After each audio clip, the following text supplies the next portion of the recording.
viewers, and welcome to this edition of the news on Canal English with me, Christelle Katala. We begin with the headlines. Participants of the International Exhibition of Agricultural Machinery, first edition in Cameroon, were all present in the nation's capital to showcase their innovative ideas in the agricultural domain. Orphans and vulnerable children in the nation's capital were enjoyed as Father Christmas came visiting them at the Childhood Community Center. Inhabitants and businessmen in Bonasama-Bonaberi are affected by the constant power cuts in their area. This situation has negatively affected their business. And out of Cameroon, Germany, and several other nations are to discuss with Turkey on the ways of settling thousands of Syrian refugees. Those were the major stories, the details right ahead. Good day once more. We now take this note. The Minister of Secondary Education, Ernest Massenengale Bibehe, is in Loum in the Mongo Division Littoral region of Cameroon for a two-day working visit. He will today proceed to the inauguration of the Multimedia Center of Government High School Loum. And on this 18th of December, he will proceed to the construction of the Government Technical and Agricultural School in Yabasi. Developing and promoting the field of vegetable, animal husbandry and forestry is the goal behind the International Exhibition of Agricultural Machinery, first edition in kind. Opportunity for participants to showcase their innovation ideas on agriculture. Details with Carol Kemaju. Mountain Dengue Lady is a participant from the East region. She is preparing a traditional potion for waist pain and body cleaning. Just like her, George Ngwe is here to present these lotions and creams made out of natural products. Cocoa, you see, when I extract the oil, with the chaos, I dry it, it becomes powder. I produce lotion or then vagina ovules. Cameroonians are meeting up. Their innovative spirit contributes to upgrade sustainable development. It's a machine that produces ground breed. Yeah, we produce ground breed with the different types. We produce around 400, depends on the level of. According to the Millennium Development Goals, Cameroon's agricultural performances should reach 10% by 2020. From the diversity of products showcased at this international exhibition at the Yaoundé Congress Hall, one can say it will. Let the visitors discover that what happens to the cocoa beans when you are through with production. Even the Boko Haram insurgency in the Far North region did not stop Lazari Adia to be part of the history of Cameroon agricultural machinery. If we get engine, small engine, for put our oil inside bottle, because every time I put it with my hand, you know, Pepe. For the opening ceremony this morning, Prime Minister Philemon Yang, representing the head of state Paul Biya, cut the symbolic ribbon and visited exhibitions to encourage participants.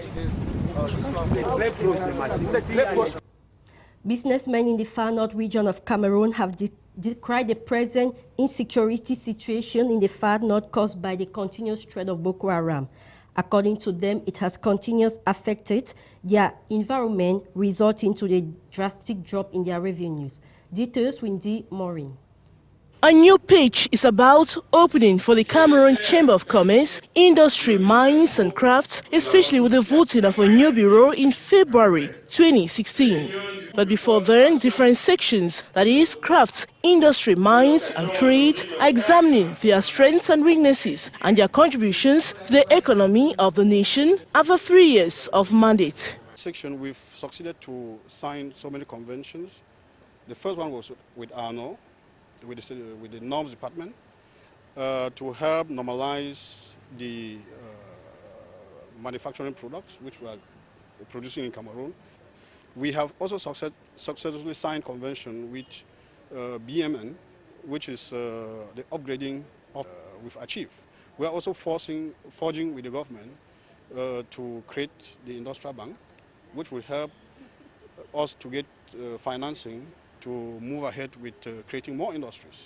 The industry section is reflecting on the cost of production of industrial goods, which they say is costly. Is because the cost of production of industrial goods in Cameroon is very high. Cost of production in terms of cost of electricity, in terms of cost of importation of raw material, in terms of cost of fixed charges like labor, in terms of cost of financing itself, is very, very expensive. The trade section, on its part, has invited traders to embrace technological innovations, which makes business faster and more profitable.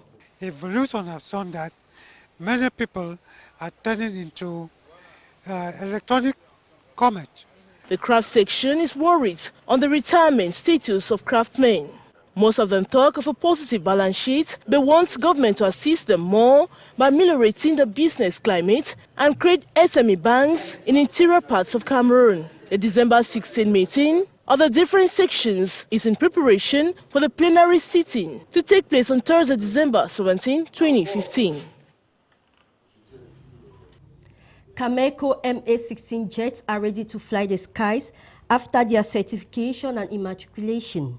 The confirmation was made by officials of the airline company during a marketing outing with Naval Agency. Details with Kejan Harry Atembe. The MA-60 jet of Cameco is ready to fly the skies.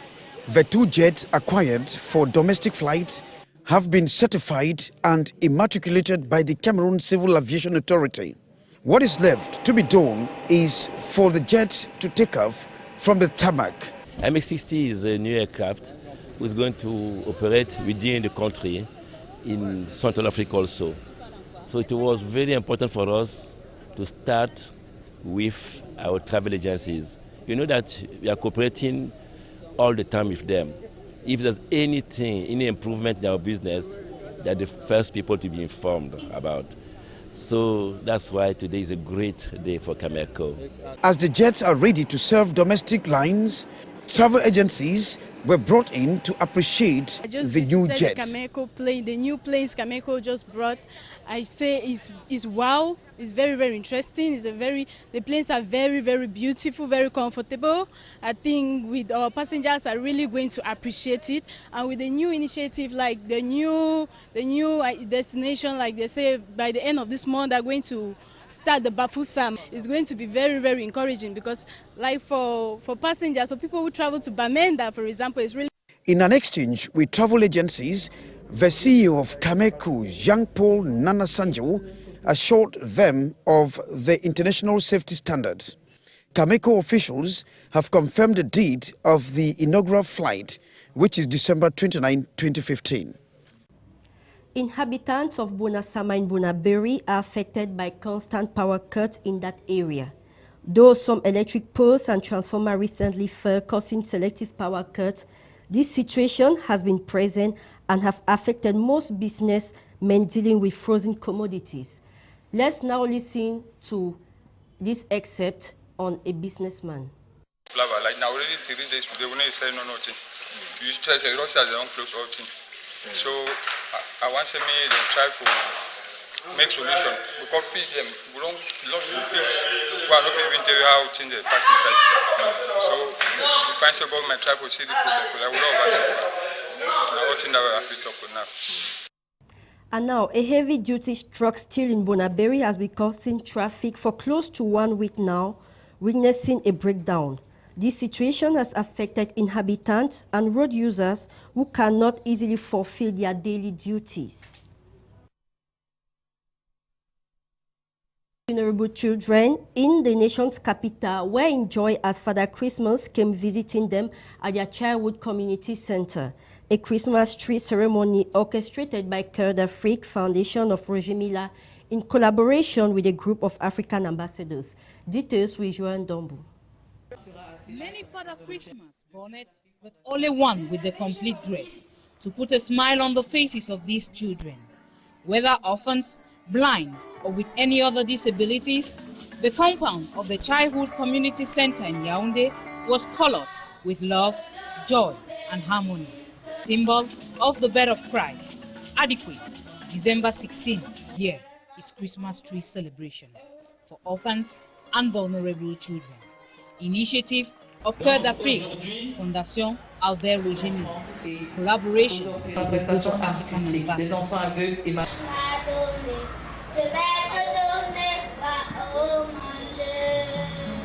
120 children given toys adapted to their disabilities, 15 bags of rice, 10 cartons of vegetable oil, a cooker, a flat screen added to the rehabilitation of their households. This from the hands of a panel of ambassadors headed by His Excellency Albert Rogemi. Tears seems to be the only expression in this case. Visiting the Childhood Community Center twice in less than 2 months, orphans and vulnerable children in the nation's capital definitely have found love in the eyes of their benefactors. We now take this note out of the country where Germany and several other nations are to discuss with Turkey on ways of settling thousands of Syrian refugees ahead of the final EU summit of this year. Those attending the meeting will discuss on proposal to resettle Syrian refugees ahead of the final EU summit. Thanks for watching. Take appointment 8 p.m. with Mr. Ellis Smith. Goodbye.